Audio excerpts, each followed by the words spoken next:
still worrying things.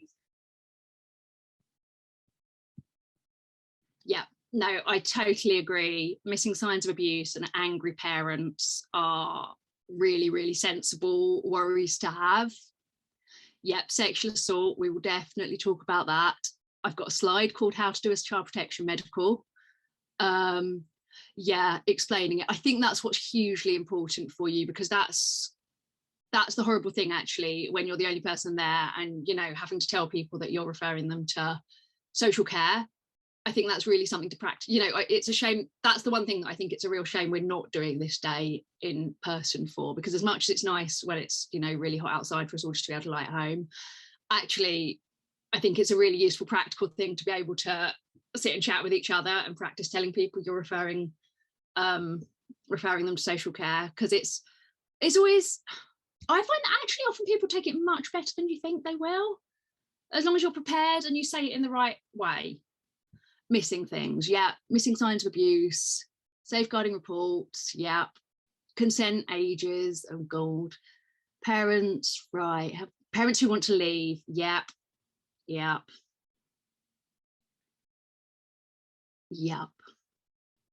cool, good, right, thank you for that, much appreciated. Right, if we go back to the presentation, so this was actually Najette's mind, whatever we're going to call it, word cloud, about what she was worried about, which is a little bit different, but I think she's just using slightly more technical language for lots of the stuff that you've already said. Yeah, and actually I've got a slide later, because one of the things I realized in preparing this talk is that there are a huge number of 3-letter acronyms, like, you know, ICO, LADO, CAPE, PPO, ABE, and just to make sure you all know what they all mean. So we will cover those later. This is what I worry about, really, which I think is really highlighted by the first things that you said you worry about. I mean, Victoria Colombier would probably have been about the same age as a lot of you if she was still alive today.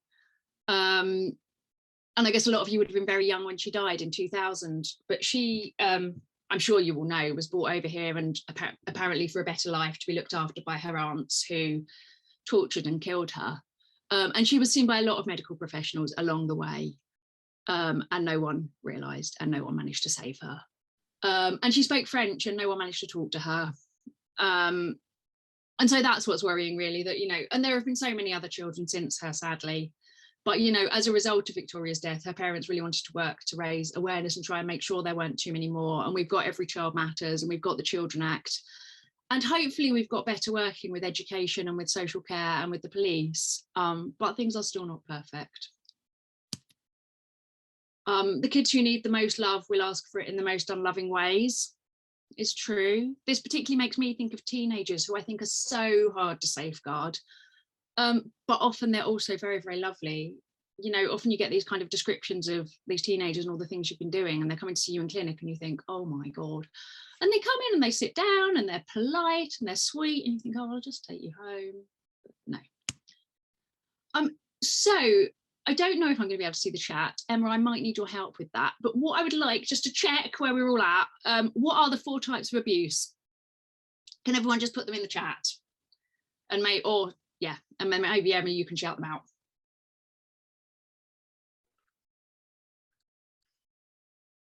Physical, sexual, emotional, neglect. Yep, perfect, great. So, I mean, how does safeguarding present? I mean, just anything, everywhere, is really the point. I think remember that there are those 4 types of abuse is really important. But, you know, I guess I feel like the kind of coming up to a reg worries are all about what's going to happen at 3 a.m. in A&E. But actually, it's clinic, it's the child that wasn't brought, it is the neonatal unit. You know, there are so many parents who unfortunately are not fit to take their children home or their babies home. But present in unexpected ways, you know, just have it, always have it in the back of your mind. I guess your SHOs will come from a variety of backgrounds, and it's always just really important at the start of the shift, if you're working with someone that you don't know, to, you know, just get a feeling for what their background is, what they're going to know. Normally the A&E nurses are great at kind of warning you as the reg about, you know, children that they're concerned about, that they think you should see or have an overview of. But, you know, it is the asthmatics with poorly controlled asthma who are always coming to A&E, who actually aren't doing what they're meant to be doing or getting the proper follow-up, and then they die, you know, and that's still safeguarding, isn't it? And yeah, just always having awareness of it for everything. You know, it is the injuries, but it's the medical stuff, and it's the children that aren't seen as well. And at the moment, there are so many children that just aren't seen at all, that aren't in nursery, that, you know, I mean, health visitors unfortunately just don't have the capacity to see many children at all. So I feel like COVID's made everything worse, and there are more and more children who I hope will start school in September. You know, you hope their parents have applied for school for them, because, you know, that in itself is quite a big thing for a parent to have to do. But more and more children just aren't going to nursery, aren't getting seen by anybody, and have just got so many needs. So, you know, always find out, you know, where a child's at nursery. Where, you know, make sure they've got a GP, make sure someone else has seen this child, you know, even if they've come to A&E with something really minor and seemingly unrelated and appropriate.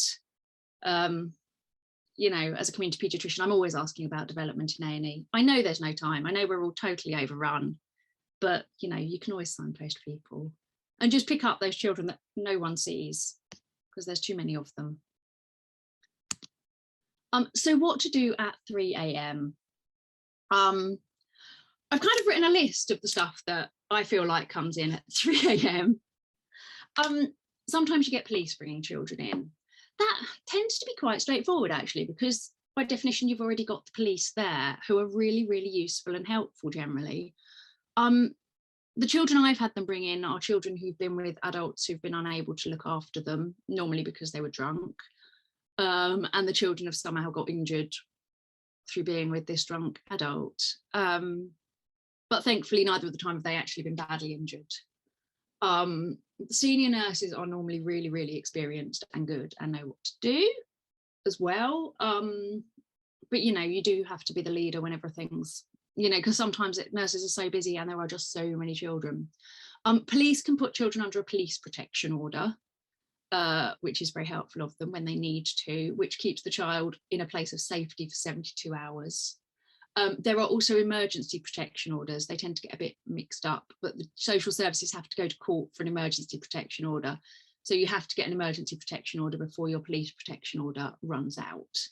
But, you know, these are pretty extreme, unusual circumstances where children just aren't safe with whoever's got parental responsibility.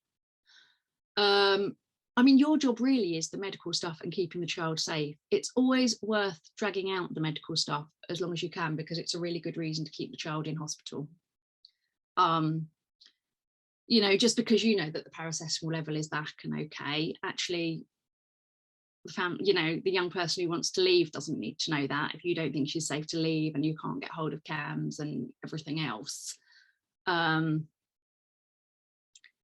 But yeah, obviously deal with the medical stuff first, you know, if you've got acutely unwell children, but then you've got the reason to keep them in, and it's just like every other medical thing, and everyone else can pick up the safeguarding in the day.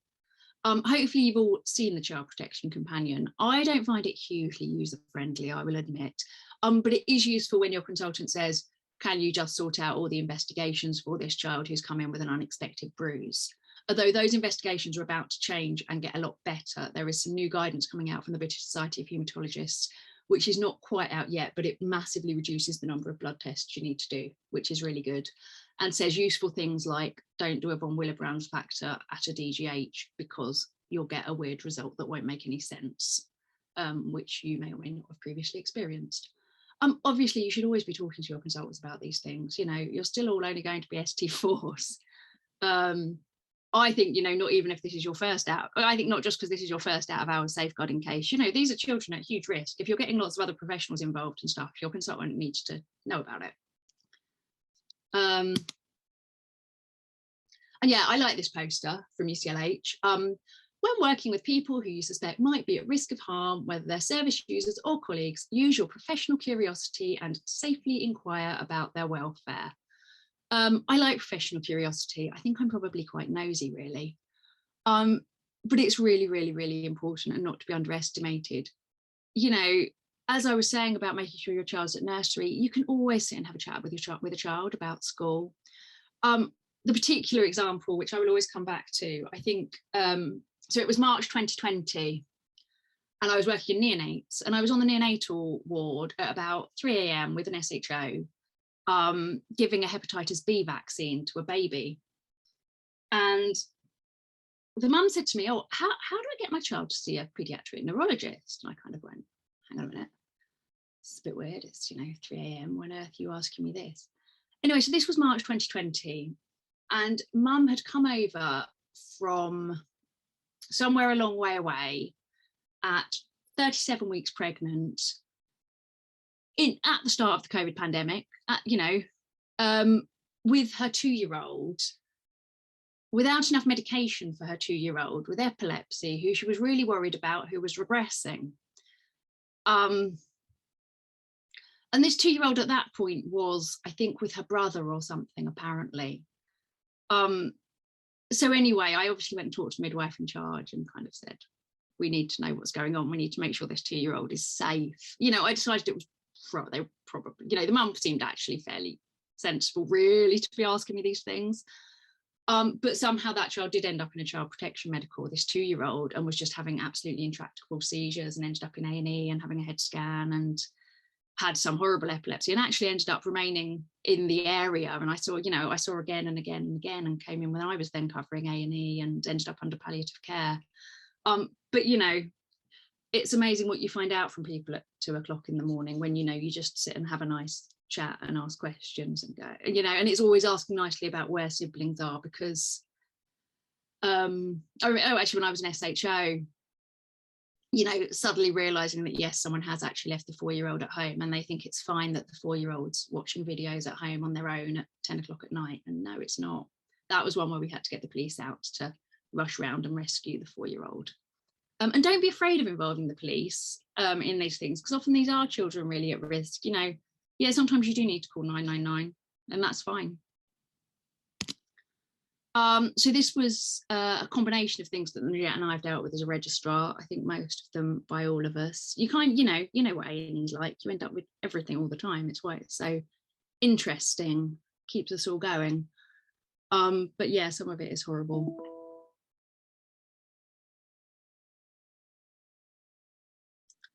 As I mentioned at the beginning, teenagers are really hard to safeguard. I work in Lambeth at the moment, and rather than child protection plans for teenagers, we have young person safety plans, because often the parents are actually trying to protect them and keep them safe. And, there's no point in sort of having this nice thing which says the parents will keep them at home, because parents can't do it. So this is meant to be more agreed between social workers and them. And it's interesting, but I think it's pretty Lambeth specific thing, but obviously we do have a lot of gangs in Lambeth. There's no point in saying to a teenager, are you in a gang? Because they will say no. The teenagers to worry about, worry about all teenagers, because they are worrying. But sometimes they don't give the right names. Sometimes they just go by several names. Sometimes they come in with people who are cousins, apparently.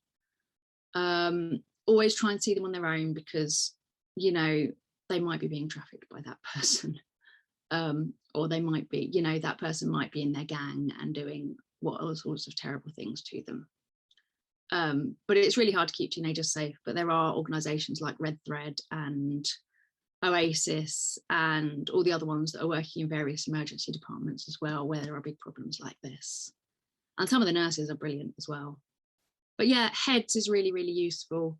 And often actually as the reg, I find I'm the person, I'm lucky where I work at the moment, we've got really experienced or relatively experienced SHOs who are quite good at running the A&E department and seeing all the kind of quick things and getting them out. And then actually often I'm the person that can go and sit and just have a nice chat with a teenager and do heads and find out all sorts of other interesting things about their lives that I can then try and help sort out.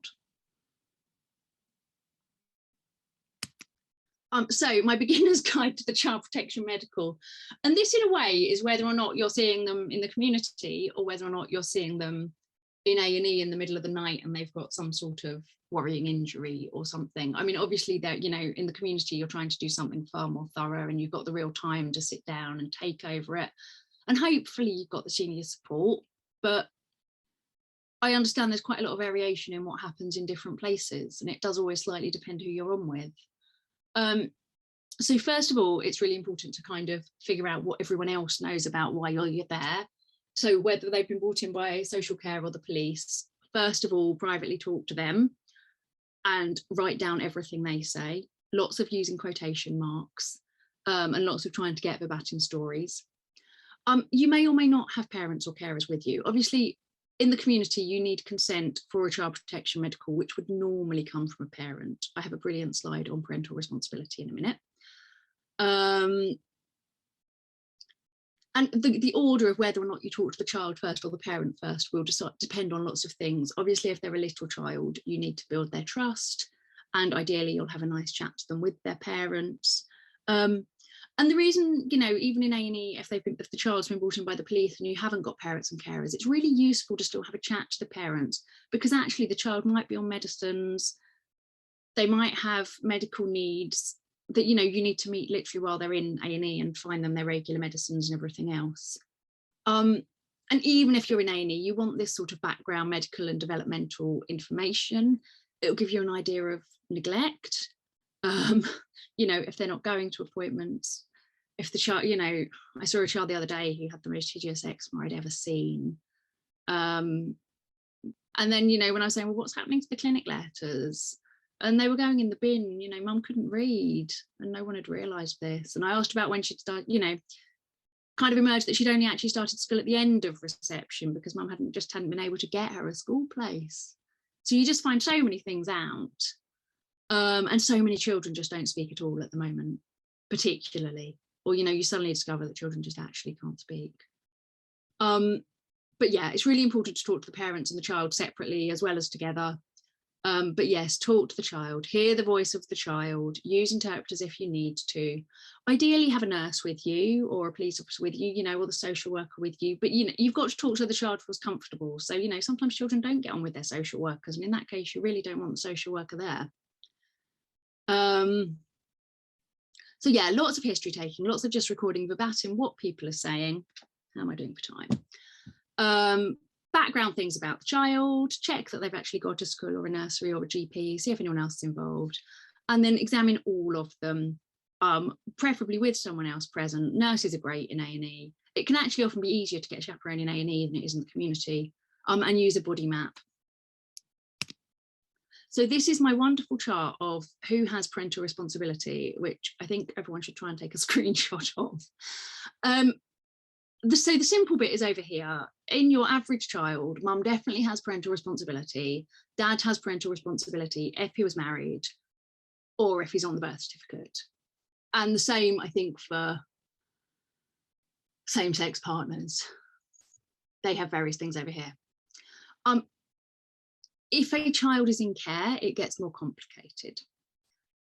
Some children are in care under Section 20, which is where they need to be in care for some reason, but parents have said, yes, that's fine, I agree, my child can go into care. In that case, the parents still have parental responsibility.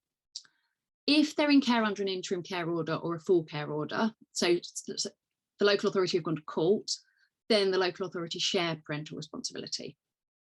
But this is the local authority, this is not, you know, if this is a teenager who's in some sort of hostel or something, it's not the hostel worker and it's not the foster carer, it's the local authority. So it's the social worker or the social work manager. If they're adopted, it's the adoptive parents. And then there's another thing called a special guardianship order. So this is often where a child's been placed with someone sort of known to the family, can be like an aunt, can be a family friend. And they do have parental responsibility generally, and sometimes along with birth parents, but, you know, sometimes you want, and then there's things like private fostering, which is distinct, which you need to be really careful about. But basically foster carers do not have parental responsibility. But yeah, I think this is a really nice table to explain it. Oh, hang on a minute, what have I done? And this is about police protection orders that we mentioned briefly, that are 72 hours and allow police to keep a child safe. We've mentioned documentation, write down what the child says and put in speech quotes. And that's just really useful for the future. You know, you often get slightly odd referrals saying the child said, And then it'll be using language which the child clearly, you know, you'll be really, really surprised if the child had used. So it's really nice if you actually can find out what the child actually said, because sometimes it has a different interpretation. I think that's all fairly straightforward. Obviously, if anything's going to court, you're going to get your consultant to have a look at it and support you. Body maps, sign and date them, size, shape, colour explanation. You don't have to mark on every chickenpox scar. Quick one for the chat to wake everyone up, because I've been talking. What sort of bruises and injuries worry you?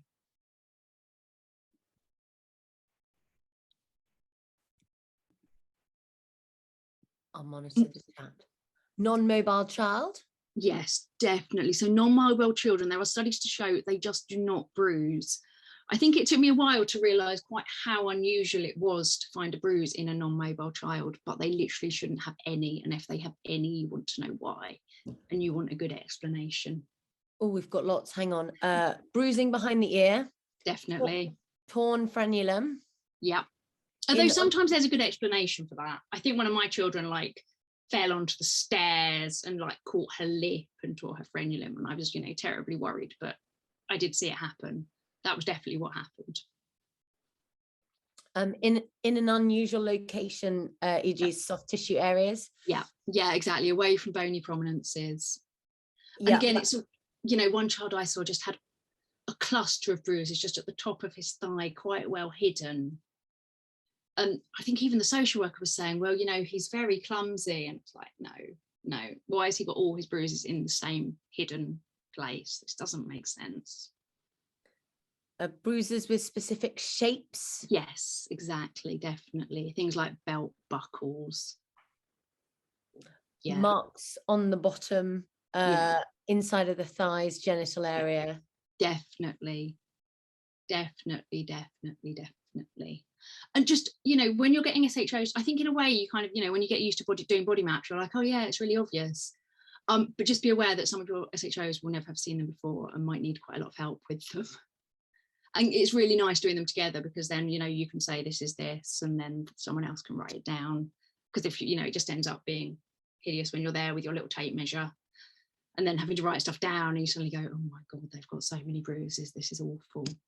Or, you know, the child protection medical that I did the other week, where actually the child had like 20 cafe au lait patches and some axillary freckling and some neurofibromas. You never quite know what you're going to find.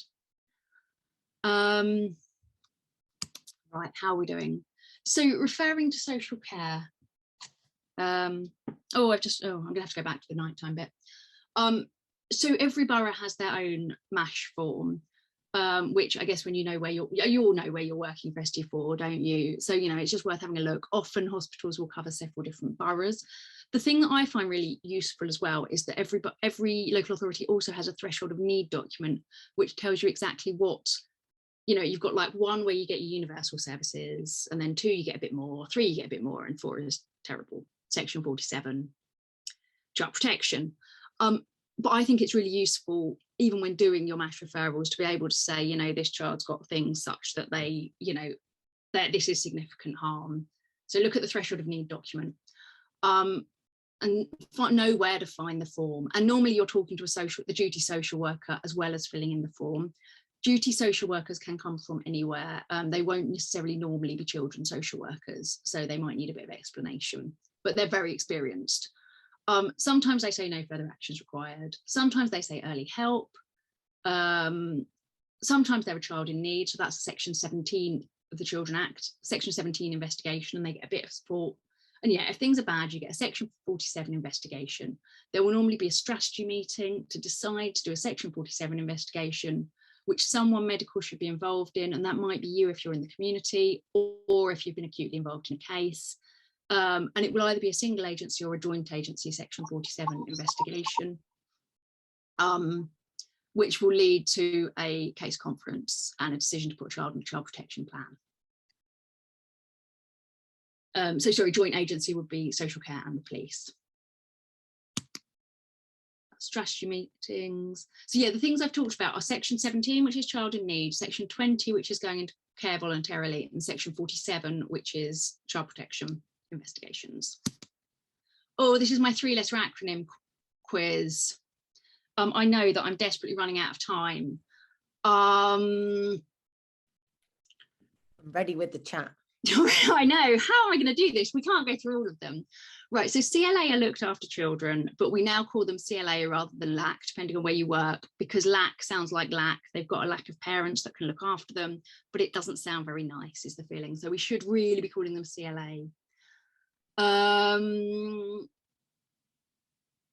Who knows what Kate are? Someone in the chat. Dun, dun, dun. Am I all right going over by a few minutes, Emma? Or do I need to finish deadly on time? No, that's fine. Okay. Oh, we actually don't have anything in the chat. So Kate are the child abuse investigation team, who are the group of police officers that do this. Now, you get all sorts of police officers bringing children into A&E. Sometimes it's Kate. They're often very experienced, own clothes police officers who know all about safeguarding and child protection. So if you've got them, it's brilliant. You've also got the other types of police officers I've got here are BTP. So that's the British Transport Police, who brought in one of my recent children because they were in a train station. So they cover the train stations. They were really helpful and lovely, actually. But that was a little bit surprising to me because I hadn't had much to do with the Transport Police. They were telling me all about how they mainly just stand in train stations for football games, but occasionally they do safeguarding. The SOATs as well, I've lost my thing. SOATs, these are Sexual Offences Investigative Techniques police officers. So if you've got teenagers who've been sexually assaulted, they will get a SOAT. Younger children who've been sexually assaulted don't, they tend to get Kate. Are there any others that people don't know what they mean? Oh, I'm going to guess. So I'm going to move. So the SARC, shall I go on to these ones? Please put in the chat the ones that you want me to cover. So SARCs are sexual assault referral centres like the Havens. FMEs are forensic medical examinations. So all child protection medical exams are forensic medical examinations to an extent. But when we talk about forensic medical examinations, what we generally actually mean are medical examinations to look for DNA. So taking swabs to look for DNA, which isn't something that most of you will be doing, but you need to know a little bit about it. Lado, has anyone put anything in the chat? They've said, could you possibly quickly whiz through them all? Okay. Next time I'm going to put them in a better order. So the LADO is the local authority designated officer.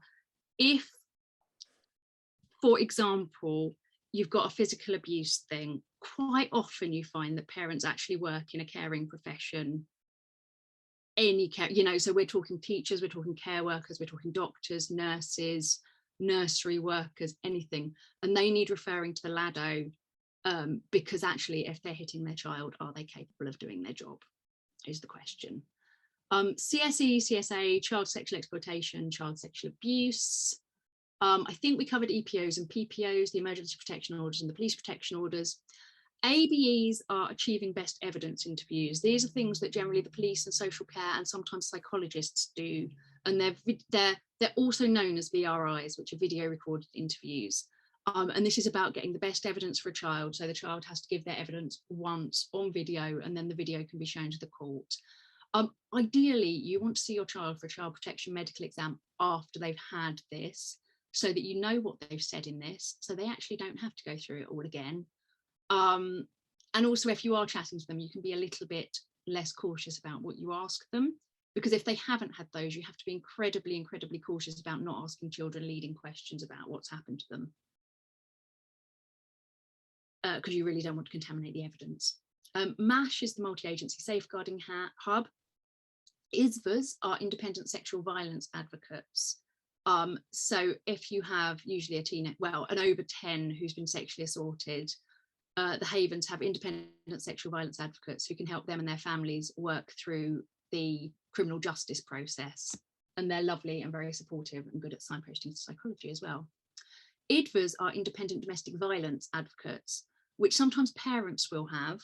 And, if there's been domestic abuse, you would hope they would have them. Sometimes you need to signpost parents too, and occasionally teenagers will have.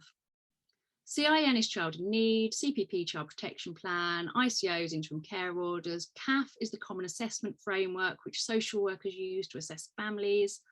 ICPCs are your initial child protection case conferences. You also get RCPCs, which are your review child protection case conferences.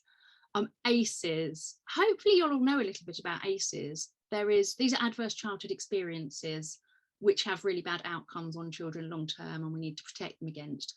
There is an amazing video, which I've put the link in for at the end, that I highly recommend everyone watches, from Wales. It's about this sort of little boy who has all these adverse childhood experiences and what happens if he does or doesn't get intervention. And my last one is WNB, which is was not bought, which is the better terminology for your did not attend DNAs for clinic appointments, because obviously it's not the child's fault if they weren't brought to their clinic appointment. So I'm going to very quickly finish, because I know I've gone over, on sexual assault, which is what everyone worries about. Probably far more common than we know, and we don't see that much of it. Well, hopefully you won't see that much of it. The havens are the London Sexual Assault Referral Centres. They are divided into CYP havens, which is for the under 13s, and the kind of adult havens for the 13 and overs. There is some overlap, particularly if children of 13 or over are autistic or don't, have special needs. Obviously, any under 13 engaging in sexual activity is statutory rape, and the police and social care need to be involved. The important thing for you all is really, if someone is coming in the middle of the night and there is a suspicion of sexual assault, you need to know when it could have last possibly happened, because there is a forensic window. And it's slightly different depending on the age of the child and what has happened to them. But if there is any chance that a child has been sexually assaulted recently, somebody needs to contact the haven so that they can get a forensic medical examination, so that we can try and get the DNA of the person that did this to prove that it happened. Obviously, you need to make sure you meet the child's medical needs first, and the child is medically fit for this. It should really be the police referring to the havens for forensic medical examinations. But if children are over 13, they can go for a forensic medical examination without the police being involved. Obviously, you're definitely referring to social care. I mean, in some ways, if the police are not involved in a case, the forensic swabs will not be analysed. But sometimes, obviously taking the forensic swabs is time limited. And so actually, if there is any chance the police are going to be involved and this is going to go to court, you really want to get them to the havens for the forensic examination as quickly as possible. Sometimes there is the public interest as well. So, if it's a teacher that's assaulted the 13-year-old, or if someone's assaulted them using a weapon, or if someone's assaulted them totally out of the blue and is just going out jumping on 13-year-olds and sexually assaulting them, that would be in the public interest as well for it to go to the havens. And then sometimes even the swabs can actually be analysed anonymously. But obviously you want to try and encourage people to get the police involved, really. You will not be taking the forensic swabs or dealing with this alone. There is always a paediatrician on call at the havens 24/7. They are all lovely and will give you advice. And some consultants don't feel very confident with this sort of thing. And I don't think it's very well known that there's a paediatrician on call at the havens 24/7 in case you need them. So now you all know that and can tell your friends. Obviously, you're talking to your consultant about this, but also think about the morning after pill for any possibly pubertal girl. PEP, if it's been a particularly violent assault or an anal assault, they should be getting post-exposure HIV prophylaxis, and hepatitis B vaccinations. But again, the havens can tell you about this. But yes, the forensic window basically is 3 days or a week. But if there's anything within a week, you need to talk to them. There are lots and lots more opportunities in safeguarding. There's the Child Protection Special Interest Group at the conference next week. There is a peer support group, Safer London, that you can contact me if you're interested in. The spin is currently on hold and you're all a bit junior for it, but in the future it will be back. There are lots of peer review sessions everywhere, and there is a new thing called CPIP, and I'm involved in writing some of the modules and they seem really good.